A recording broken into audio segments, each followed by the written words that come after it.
सह्याद्रीच्या कुशीत आजही उभा आहे इतिहासाचा एक जिवंत साक्षीदार. शौर्य, निष्ठा आणि स्वराज्याची आठवण जपणारा जेधेवाडा. चला मग जाणून घेऊयात या ऐतिहासिक वास्तूची कहाणी.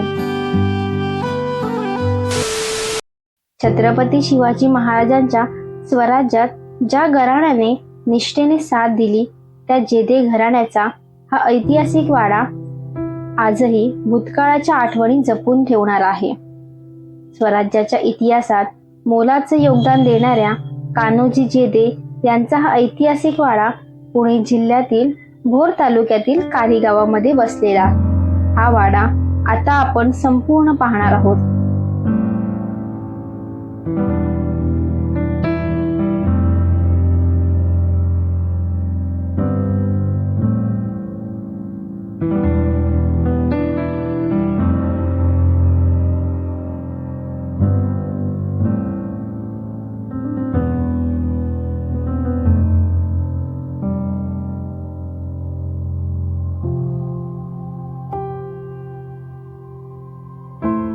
तुटेल मस्तक परी न उलटा फिरेल शब्द इमानी.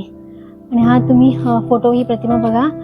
ही त्यावेळेचे ज्यावेळी अफजल खानाची स्वारी स्वराज्यावर झाली होती आणि त्यावेळी अशी वेळ स्वराज्यावरती होती की जेध्यांची मदत मिळणं अत्यंत गरजेचं होतं. त्यात जेधे म्हणजे त्यावेळेचे आदिलशाहीचे वतनदार, आदिलशाहीचे सरदार. आणि तो काळ असा होता की ज्यावेळी वतनाला अतिशय महत्त्व होतं. त्याच्याकडे वतन, त्याचंच राज्य त्या भागावरती, त्या गावावरती. अशा वेळी स्वराज्याला मदत किंवा शहाजी महाराजांसमोर त्यांनी जी बेलवटीची शपथ घेतली होती की मी महाराजांच्या पाठीमागे, शिवरायांच्या पाठीमागे खंबीरपणे उभे राहून त्यांचा काका बनून त्यांना साथ देईन आणि या स्वराज्याचं जे तुमचं स्वप्न आहे ते पूर्ण करेन. तर ते त्या बेलवटीची शपथ घेऊन ते स्वराज्यामध्ये आले होते, ते बंगळुरूला असताना.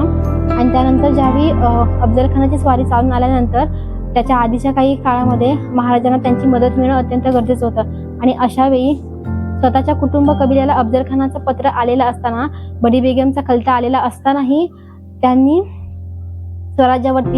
स्वराज्यासाठी स्वतःच्या वतनावरती पाणी सोडलं होतं. आणि तो सीन किंवा ती त्यावेळीची जी ही आहे ना, ती आपल्याला इथे दाखवली आहे बघा. महाराज बसले, मागे जिजाऊ आहेत आणि त्यांनी त्यांच्या चरणाकडे पाहत त्यांच्या वतनावरती पाणी सोडले. अशा प्रकारचा तो त्यांचा ज्वलंत इतिहास आहे जो आपल्याला इथे अनुभवायला मिळतो.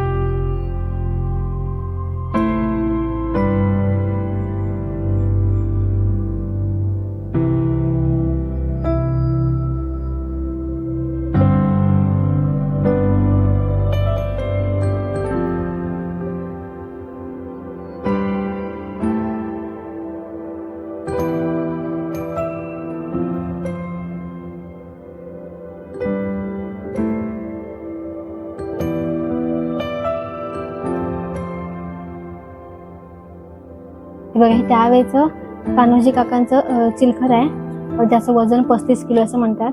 त्यानंतर इथे बघा आपल्याला दानपट्टा, तलवार आहे, भाल्याचं बघा टोक आपल्याला दिसते म्हणजे भाला आहे.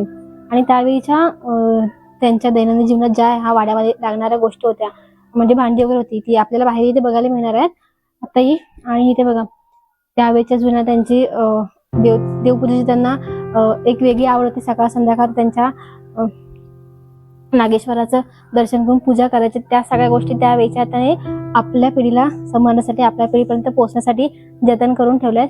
इथे बघा तोफेचा गोळा पण एक आहे, एवढ्या मोठ्या आकाराची परात. या सगळ्या गोष्टी आपल्याला आपल्या पिढीपर्यंत पोहोचायला आणि या नंतरच्याही पिढीपर्यंत पोहोचण्यासाठी त्या लोकांनी जतन करून ठेवल्यात.